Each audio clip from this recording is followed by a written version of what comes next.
آپ صلی اللہ علیہ وسلم نے فرمایا قیامت اس وقت تک قائم نہیں ہوگی جب تک قحطان قبیلے سے ایک شخص نہ نکل آئے جو لوگوں کو اپنی لاٹھیوں سے ہانکے گا، یعنی اس کا لوگوں پہ زبردست کنٹرول ہوگا۔ تو قحطان یہ ابو الیمن، یمن کی نسل جس سے چلی ہے نا، یمنیوں کی، تو یمنیوں میں ایک شخص پیدا ہوگا وہ قرب قیامت میں۔ چلیں یہ تو دیکھو جو علامات ساعت ہیں نا، قیامت کی علامتیں، ان کے بارے میں جتنی بات ہمیں حدیث سے ملتی ہے ہم اتنی پیش گوئی کر سکتے ہیں، اس سے زیادہ احادیث کو جوڑ کر ایک نئی کتاب نہیں لکھ سکتے ہم، سمجھ رہے ہو؟ آج کل یہ بڑا مسئلہ چل رہا ہے مارکیٹ میں کہ یوٹیوب پہ کچھ اسکالرز آ رہے ہیں یا کچھ لوگوں نے نا پوری احادیث کو جوڑ کے نا ایک پورا پیش گوئیاں کی ہوئی ہیں کہ اتنے سال میں صدام حسین دریافت ہوگا، پھر اس کے بعد یہ ہوگا، پھر اس کے بعد یہ ہوگا، پھر یہاں سے آپ ٹن ماریں گے، پھر یوں جائیں گے، پھر 300، پھر 2000 فلانے میں یہ ہوگا، تو پھر 6 میں یہ ہوگا۔ وہ جب نہیں ہوتا تو لوگ قرآن و سنت سے بدگمان ہوتے ہیں کہ دیکھو حدیثوں میں تو تھا لیکن ہوا کچھ بھی نہیں۔ ہر مجدون کے نام سے کتاب آئی تھی صدام حسین پہ، انہوں نے سب کچھ امام مہدی والی سے متعلق جتنی احادیث ہیں وہ سب فٹ کر کے، تو میں نے وہ کتاب پڑھی نہیں تھی۔ میں نے کہا یار یہ جو چیزیں نبی سے منسوس ہیں نا وہ تو ہم نے پڑھی ہوئی ہیں احادیث میں، یہ تو انہوں نے جوڑا ہے اپنے انداز سے جوڑا ہے نا۔ تو مجھے بہت لوگوں نے کہا یہ پڑھو، میں نے نہیں پڑھی۔ میں نے کہا میرا دل ہی نہیں آتا اس کے اوپر، پڑھ کے دماغ خراب ہوگا اور کچھ بھی نہیں ہوگا۔ تو جب صدام حسین کو پھانسی پہ لٹکا دیا نا تو وہ کتاب ہی غلط ثابت ہو گئی، کیونکہ اس میں یہ اتنی تھا کہ پھانسی پہ لٹکے گا، اس میں کچھ اور تھا کہ آگے جا کے بہت کچھ علاقے فتح کرنے اس نے۔ تو اس لیے یہ کام چھوڑ دینا چاہیے، جو چیز جتنی مبہم حدیث میں رکھی ہے اس میں کوئی حکمت ہے تو اس کو مبہم طور پر ہی بیان کرنا چاہیے۔ تو جو ہے جیسے یاجوج ماجوج کا ہے، بس اس کو اجمالی طور پر ہمارا عقیدہ ہے کہ یاجوج ماجوج دنیا میں کہیں ہیں اور ایک نہ ایک دن نکلیں گے، حضرت عیسیٰ علیہ السلام ان کو قتل کریں گے۔ تو کیا ہیں کہاں ہیں ہمیں معلوم نہیں ہے۔ حضرت عیسیٰ ابن مریم نازل ہوں گے، ان کے بارے میں اتنی حد تفصیل سے ہمیں بتا دی گئی ہے، دمشق میں آئیں گے، ٹھیک ہے نا، مسجد کے مینار پہ اتریں گے، یہ بات ہمیں بتا دی گئی ہے۔ انہی کے دور میں امام مہدی بھی ہوں گے، امام مہدی ان کو نماز کے لیے آگے کریں گے مگر وہ نماز کے لیے آگے نہیں بڑھیں گے۔ بس کس سن میں آئیں گے اس کا قرآن و سنت میں کوئی تذکرہ نہیں ملتا، آئیں گے دمشق میں، صحیح ہے نا؟ نہیں میں نے کبھی نہیں کہا 2025 میں، تو وہ یہ سب چیزیں اپنی جگہ ہیں۔ باقی ہم نے جو فیصلے کرنے علامات ساعت کو دیکھ کے نہیں کرنے، ہم نے موجودہ حالات کو دیکھ کر جو گراؤنڈ ریئلٹی ہمیں جس سمت میں چلنے کا حکم دے رہی ہے ہم نے اس کے حساب سے فیصلے کرنے۔ سمجھتے ہو کہ نہیں سمجھتے؟ مثال کے طور پر ہوتا ہی کوئی بھی آدمی خروج کرنا شروع کر دیتا ہے اسٹیٹ کے خلاف، یا کہیں بھی کسی ملک میں دھماکے شروع کر دیتا ہے اور کہتا ہے اصل میں خراسان سے ایک لشکر نکلنے والا ہے، حدیث میں آتا ہے، تو میں اس لشکر کے لیے لشکر تیار کر رہا ہوں چھوٹا، تاکہ وہ بڑے لشکر میں ضم ہو جائے۔ یہ چل رہا ہے مارکیٹ میں۔ تو بس امام مہدی آنے والے ہیں، تو وہ دیکھو حدیثوں میں تو آتا ہے جب یہ ہوگا تو پھر وہ دیکھو ابھی امام مہدی آنے والے ہیں، ابھی یہ دھماکہ کرنا ہے، ہم نے فلاں جگہ بم رکھنا ہے، تو بھائی لشکر تیار ہو رہا ہے نا، تو خلاف خلیفہ بھی آ رہا ہے، تو ہم امام مہدی کے ساتھ ملیں گے۔ تو آپ کہو بھائی کب آ رہے ہیں؟ بھائی حدیثوں میں ملتا ہے دیکھو، تو وہ یہ لشکر ہوگا، اور خراسان میں ابھی دیکھو بم پھٹائے گا نہیں پھٹا، تو یہ وہی امام مہدی کا لشکر تیار ہو رہا ہے۔ بھائی ہمیں کیا پتہ یہ وہ والا ہے یا وہ والا بم پھٹائے، یا وہ والا جو امام مہدی کے دور میں پھٹے گا وہ بعد میں جا کے پھٹے گا، ہمیں کیا پتہ یار۔ تو وہ جب اللہ نے جو کام کرنا ہے وہ اللہ کو کرنے دو، آپ اپنے حساب سے دیکھ کے چلو گے، سمجھتے ہو؟ تو لوگوں کی صلاحیتوں کو بہت ضائع کیا جاتا ہے، سمجھتے ہو؟ جب وہ ہوگا تو وہ اس کی علامات پوری بتائی گئی ہیں کہ جو ہے نا وہ پتہ چل جائے گا آپ کو۔ جیسے نبی صلی اللہ علیہ وسلم کی نبوت جب ظاہر ہوئی تو پہلے سے یہود و نصارہ انتظار کر رہے تھے نا نئے نبی کا، تو جب ایک پیغمبر ظاہر ہوئے اور آگے حضرت ابو ذر کا ایمان کا واقعہ آ رہا ہے، کیسے انہوں نے تلاش کیا نبی صلی اللہ علیہ وسلم کو اور علامات دیکھ کر کیسے اندازہ لگایا انہوں نے۔ تو وہ اللہ تعالیٰ پھر ایسے نہیں رکھتے کہ 2-4 آدمیوں پر، وہ پھر اللہ اس کو منوا کے چھوڑتے ہیں جب کوئی کسی شخصیت کو اللہ اوپر لانا چاہتے ہیں نا۔ تو پھر نبی صلی اللہ علیہ وسلم نے جب دعویٰ کیا تو آپ کی دعوت پھیلی ہے، آپ کے معجزے ظاہر ہوئے ہیں، پھر لوگ جوک در جوک ایمان لانا شروع ہوئے۔ تو حضرت مہدی کا بھی ایسا ہی ہوگا کہ ایسا نہیں ہوگا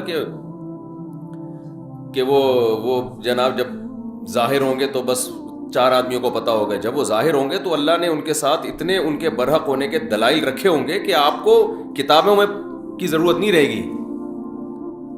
وہ اظہر من الشمس، چڑھتے سورج کی طرح ان کے برحق ہونے کے دلائل اللہ ان کے بھی اور عیسیٰ ابن مریم کے بھی قائم کرے گا.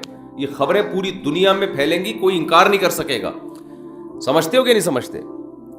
تو کیونکہ ان کے ساتھ پھر ساتھ دینا واجب ہوگا نا، تو پھر اللہ اپنے بندوں کو ایسے نہیں، جیسے عیسیٰ علیہ السلام نے جب نبوت کا دعویٰ کیا نا، یا حضرت مریم نے کہا کہ یہ ولد الزنا نہیں ہے معاذ اللہ، تو اللہ میاں نے ایسے ہی نہیں چھوڑ دیا. حضرت عیسیٰ ماں کی گود میں پورے یہودیوں کے مجمع کے سامنے بولے ہیں. وہ تواتر کے ساتھ پھر بنی اسرائیل میں خبر پھیلی ہے کہ بچہ ماں کی گود میں بولا ہے کہ میں انی عبداللہ آتانی الکتاب وجعلنی نبیا. تو اتنا تواتر کہ جس میں جھوٹ کا امکان ہی ختم ہو جائے. ایک آدمی نے نہیں کہا کہ میں نے بچے کو ماں کی گود میں بولتے ہوئے دیکھا ہے. پورے یہود کے بڑے بڑے جتنے بھی علماء صلحاء سارے اس مجمع میں موجود تھے، سب کے سامنے عیسیٰ ابن مریم نے گواہی دی ہے. اور پھر صرف اتنا بھی نہیں، اس کے بعد کنٹینیو مسلسل آپ کی نبوت کی شہادتیں ملتی رہی ہیں ان کو. تو اللہ تعالیٰ پھر تبھی تو دیکھو یہ جو آج یورپ میں اتنا گوروں نے حکومت کی ہے نا اتنی بڑی دنیا پر، تو یہ کیا تھا؟ یہ عیسائیت کی بیس پہ ریاستیں خلافتیں قائم ہوئی نا. آج جو پورا یورپ ہے، یہاں جب گورے آئے انہوں نے مذہب کو نکال دیا، تو یہ ان کی حکومتیں مذہب کی بیس پہ ہی تو قائم ہوئی تھیں کہ پیچھے ایک پیغمبر کا نام استعمال کیا نا انہوں نے، عیسیٰ ابن مریم کا. یار رہنے دو. دیکھو دنیا میں اتنے بڑی پاورفل ریاست قائم کرنا، اس کے لیے ٹھیک ٹھاک قربانی چاہیے. بے تحاشا گاجر مولی کی طرح کٹے ہوں گے. تو اس کٹنے کے پیچھے ایک سچے پیغمبر کی موٹیویشن تو ہو سکتی ہے، بغیر اس موٹیویشن کے کوئی نہیں کٹتا اس طریقے سے. تو یہ عیسیٰ ابن مریم کا نام تھا جس کی بیس پر عیسائیت نے دنیا میں راج کیا ہے، ورنہ یہ نہ بنتا. یہ آج پورا لندن اور یہ فرانس اور یہ جتنے بھی یورپ کے کنٹریز ہیں، اور اس کے لیے تو ہمارے ریاستیں بھی انہی کے ہاتھ میں تھی نا، جتنے پھیلے دنیا میں. ماضی کی بات کر رہا ہوں.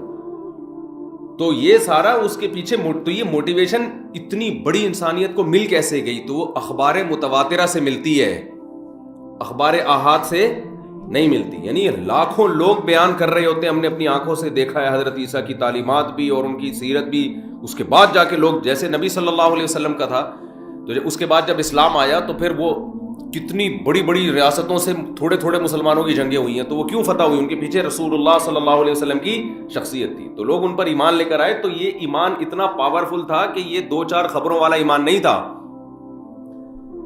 ہزاروں لوگوں نے آپ کی سیرت کو دیکھا، پھر لاکھوں نے اس کو نقل کیا. تو وہ جو موٹیویشن ملی اس سے پوری یہ پہلے بنو امیہ کی خلافت، اندلس کی خلافت، بنو عباس کی خلافت، پھر خلافت عثمانیہ، یہ ساری چیزیں سمجھتا ہے کہ نہیں سمجھتا؟ اور آج بھی جو جنگیں ہو رہی ہیں، اگر مسلمان زندہ باقی رہ گئے ہیں تھوڑے سے، تو اس کے پیچھے مذہب کی موٹیویشن ہے. تو یہ جعلی چیزوں کی موٹیویشن اتنی پاورفل نہیں ہوتی. بتانے کا مقصد یہ. تو یہ خود یہ جو سب سے پہلے یہودیوں نے دنیا پہ حکومت کی، پھر عیسائیوں نے، پھر اسلام نے، تو ہمیشہ بڑی بڑی ریاستیں آسمانی مذہب ہی کی قائم ہوئی ہیں. تو خود یہ بات بھی آسمانی مذاہب کے سچے ہونے کی دلیل ہے.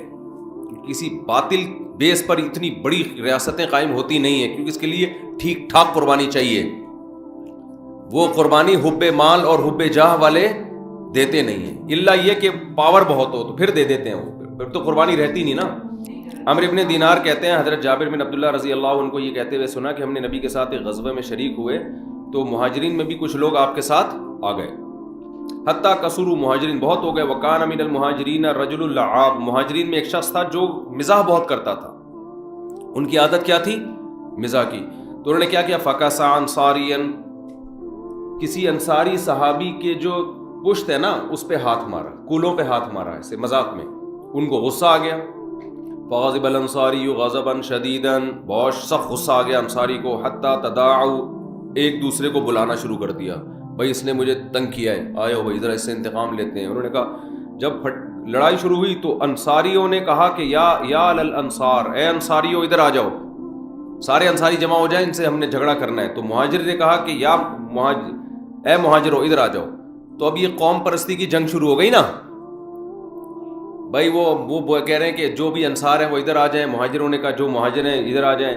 نبی صلی اللہ علیہ وسلم نے نکلے تو فرمایا ما بالو دعوی اہل الجاہلیہ، یہ جاہلیت والے دعوے کا کیا حال ہے، یہ کون سے تم باتیں کر رہے ہو. اب دیکھو یہاں قومیت کا استعمال کس کے لیے ہو رہا ہے؟ لڑوانے کے لیے. یہاں قوم پرستی تعصب ہے، حرام ہے، ناجائز ہے. نبی نے قوموں کے حوالے بھی دیے اور یہاں پر آپ قومیت سے منع کر رہے ہیں. ذرا سی جنگ ہو پنجابیوں میں اور پٹھان، ہم پٹھان ہیں، ہم پنجابی ہیں، اس موقع پہ یہ نعرہ ناجائز اور حرام. اور آج کل یہی چل رہا ہوتا ہے، ہم بھی ہیں، ہم بھی پنجابی ہیں، ہم بھی پٹھان ہیں، ہم بھی مہاجر ہیں. تو ایک دم ایسی جنگ چھڑتی ہے کہ پھر لاشیں اٹھانا مشکل ہو جاتا ہے. ایسا مذاق بھی ٹھیک نہیں ہے نا. تو بس غلطی ہوئی نا ان سے، تو ان کو تھوڑی پتا تھا کہ یہ ہو جائے گا. تو آپس میں بھی ایسے مذاق نہ کیا کرو بھائی. اچھا بھائی، نبی صلی اللہ علیہ وسلم نکلے، فرمایا فقال النبی صلی اللہ، ہاں فخرج النبی فقال، بھائی یہ حدیث کل پڑھیں گے، استاد جی آ نہ جائیں، نہیں آئیں گے تو پھر مکمل کر لو. تو میرے بھائی فقال النبی تو نبی صلی اللہ علیہ وسلم نے فرمایا ثم قال ما شانهم، آپ نے فرمایا کیا ہوا ان کو؟ فاخبر بکسعۃ المہاجری الانصاریہ، صحابہ نے بتایا کہ انہوں نے ایسے مذاق کیا تھا. اس کے بعد جنگ شروع. فقال النبی صلی اللہ علیہ وسلم دعوها فانها خبیثہ، آپ نے فرمایا اس نعرے کو چھوڑ دو، یہ خبیث ہے. یعنی قوم پرستی کا نعرہ کیا ہے؟ خبیث. ایک حدیث میں آتا ہے منتنا، بدبودار، وہ جو بچہ بکری کا بچہ نہیں پڑا ہوا ہوتا کچرے میں، مردہ بچہ، تو اس سے جو اس کو بھی منتنا کہتے ہیں نا، بدبو پھیلا رہا ہے. تو یہ قوم پرستی کا نعرہ کیا ہے؟ بدبودار. وقال عبداللہ ابن ابی ابن سلول، عبداللہ بن ابی ابن سلول منافق کو موقع مل گیا، یہ خود بھی انصار میں سے تھا، اس کو موقع مل گیا بھائی اس جنگ کو تھوڑا کیا کرو، تھوڑا بھڑکاؤ یار، آگ لگاؤ، اس میں آگ لگاؤ. اقد تداعوا علینا، انہوں نے کہا تداعوا علینا، انہوں نے کہا اچھا یہ مہاجرین نے ہم پر اپنی قوم کو بلایا ہے ہم سے لڑنے کے لیے. لئن رجعنا الى المدینۃ لیخرجن الاعز منها الاذل، تو کہنے لگے کہ اچھا ہم نے تو ان لوگوں کو پناہ دی ہے مکہ میں، مدینہ میں، یہ کمزور لوگ تھے، ہم نے مدینہ میں ان کو پناہ دی ہے اور یہ ہم سے لڑنے کی باتیں کر رہے ہیں. ہم واپس جائیں گے تو ہم جو عزت دار لوگ ہیں معاذ اللہ ان رسوا لوگوں کو نکالیں گے. یہ وہی نعرہ ہے جو ایک سیاسی لیڈر نے نہیں کچھ دن پہلے ایم کیو ایم کے بارے میں لگا دیا تھا کہ یہ ہندوستان سے لٹے پٹے آئے تھے تو ہم جو ہے نا ان کا تو کوئی پرسان حال نہیں تھا. تو اس وقت بڑا کراچی میں پھر فساد شروع ہو گیا تھا. لیکن وہ فساد بھی وہ کیا ہوا، اس کا جملہ اس کی ذات تک تھا نا، اس نے پوری قوم کی نمائندگی میں تو نہیں کہا. فسادی لوگوں نے اس کو پوری قوم کی نمائندگی سمجھ کے پوری قوم کے خلاف تقریریں شروع کر دی. تو جیسے وہ فسادی تھا نا، ایسے یہاں سے بھی جو رپلائی گیا وہ بھی کس پر مبنی تھا بھائی؟ اس نے پوری قوم کی نمائندگی میں تھوڑی کہا تھا، یہ ایک آدمی کا تھا نا، آپ اس کے خلاف بولتے، لیکن جو رپلائی گیا ہے وہ پوری قوم کے خلاف گیا. تو یہ شرارتی لوگ ہوتے ہیں اور ہم جیسے بیوقوف ان احمقوں کے پیچھے چل رہے ہوتے ہیں کہ ہاں ہمارے لیڈر نے ماشاءاللہ بڑی خاندانی بات کی، ہم سب اس کا ساتھ دیں گے. وہ بھی گدھا تھا جس نے یہ بیان دیا تھا، اور جس نے پوری قوم کو اس بیس پر رپلائی کیا وہ اس سے بڑا گدھا تھا. تو دونوں گدھے ایک جیسے تھے. تو ہم پڑھے لکھے اگر ہیں تو ہمیں ان گدھوں کو فالو نہیں کرنا. تو عبداللہ بن ابی بن سلول نے فوراً اس سے فائدہ اٹھا کے کہا کہ اچھا یہ لوگ تو کمتر لوگ تھے، ہمارے پاس آئے تھے لٹے پٹے، اور ہم واپس جا کے ان کو نکالیں گے. تو حضرت عمر کھڑے ہو گئے. حضرت عمر نے عرض کیا یا رسول اللہ، حضرت عمر کا وہی اسٹائل تھا جو ہمیشہ سے رہا. حضرت عمر نے فرمایا لئن رجعنا، جب اس نے کہا تو حضرت عمر نے فرمایا الا تقتلوا هذا الخبيث. صحیح ہے نا. اب دیکھو حضرت عمر نے سارے انصار کو برا نہیں کہا، یہ خوب سمجھو، هذا الخبيث خاص اس کی طرف اشارہ کر کے کہ یا رسول اللہ، دو روایتیں، ایک میں کہ آپ اس کو قتل کیوں نہیں کرتے، یا آپ مجھے اجازت دیں میں اس کی گردن اڑا دوں اس کی. یہ نہیں کہا کہ یہ انصار ایسے ہیں، یہ یوں ہیں تو فلانا ہے، تو ہماری وجہ سے ان کو اسلام ملا ہے اور ہماری وجہ سے ان کو بھی تو فتوحات مل رہی ہیں.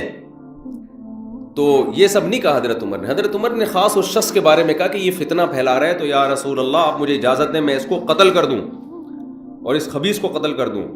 تو نبی نے فرمایا لا یتحدث الناس انه كان يقتل اصحابه، نا، اگر ان کو قتل کر دیا، مجھے بھی پتہ یہ نالائق شرارتی ہے، تو لوگ کہیں گے اگر میں نے قتل کر دیا، لوگ کہیں گے کہ محمد صلی اللہ علیہ وسلم اپنے ساتھیوں کو بھی قتل کر دیتے ہیں. کس قدر بہترین سیاست ہے دیکھو کہ بھائی جو غیر مسلم ہے نا وہ اپنے آپ کو اسلام میں محفوظ نہیں سمجھیں گے. وہ سمجھیں گے بھائی یہ انہی کا کلمہ پڑھتا ہے, انہی کے ساتھ جنگوں میں گیا ہے, اور کوئی بات پتہ نہیں کیا ہوئی اور گردن اڑا دی, تو ہم بھی جائیں گے, تو ایسا نہ ہو بات بات پہ ہماری بھی گردن اڑائی جائے. کتنا بڑا فسادی تھا, لیکن اس کے باوجود آخر دم تک نبی صلی اللہ علیہ وسلم نے اس بیس پہ قتل نہیں کیا کہ قوم پرستی کی جنگ بھی چھڑ سکتی ہے اس سے. اور دوسرا کیا ہوگا کہ جو مشرکین ہیں وہ اسلام میں ان کا داخلہ بھی رک سکتا ہے. تو یہ اس سے پتہ چلتا ہے کہ ہمیشہ جب بھی آپ کوئی فیصلہ کریں تو دو بڑی مصیبتوں میں سے چھوٹی مصیبت کو اختیار کرنا چاہیے. ہمارے ہاں جو جذباتی فیصلے ہوتے ہیں ان میں ہم یہ دیکھتے ہیں کہ یہ کام غلط ہو رہا ہے, لہذا اس کو فوراً ٹھیک ہونا چاہیے. یہ نہیں سوچتے کہ اس کو ٹھیک کرنے کے چکر میں 4-6 جو ٹھیک کام ہے وہ بھی الٹے ہو جائیں گے. تو یہ زندگی کے ہر پہلو میں الحمدللہ ہمارا فیصلوں کی بنا یہی ہوتی ہے کہ بس یہ غلط ہے تو اس کو ٹھیک کر دو. جذباتی پن, جیسے میرا ایک بیان ہے کہ فرانس کا بائیکاٹ کرو نا, فرانس کی مصنوعات کا. میں نے پھر اس بیان سے رجوع کیا. استاد صاحب سے میں نے پہلے ایک بیان دیا تھا, فرانس میں گستاخی کے خاکے آئے تھے نا, تو میں نے اس بیان سے میں نے استاد صاحب سے کہا کہ ہم نے فرانس کے تو بائیکاٹ کرنا چاہیے, گستاخی کی ہے انہوں نے وغیرہ وغیرہ, ان کی مصنوعات کا بائیکاٹ کرنا چاہیے. میں نے بیان بھی دے دیا, وہ بیان چل بھی رہا ہے. تو میں نے استاد صاحب سے مشورہ دیا کہ اس کو بائیکاٹ کو ہمیں پھیلانا چاہیے. استاد صاحب نے کہا کہ دیکھو ہم نے فرانس کا بائیکاٹ کیا نا, اتنا بڑا نقصان نہیں ہے. یہ سوچو فرانس نے ہمارا بائیکاٹ کر لیا تو کیا ہوگا. تو مجھے وہ بھینس والا لطیفہ یاد آیا کہ ایک آدمی نے بھینس کو جمال گوٹا کھلانا تھا. جمال گوٹا پائپ کے اندر رکھ کر طریقہ یہ تھا کہ بھینس کے منہ میں پائپ رکھ کے ادھر سے پھونک مارے. تو ہوا یہ کہ یہ اس کے پھونک مارنے سے پہلے بھینس نے پھونک مار دی, وہ سارا جمال گوٹا اس کے پیٹ میں اور یہ مر گیا.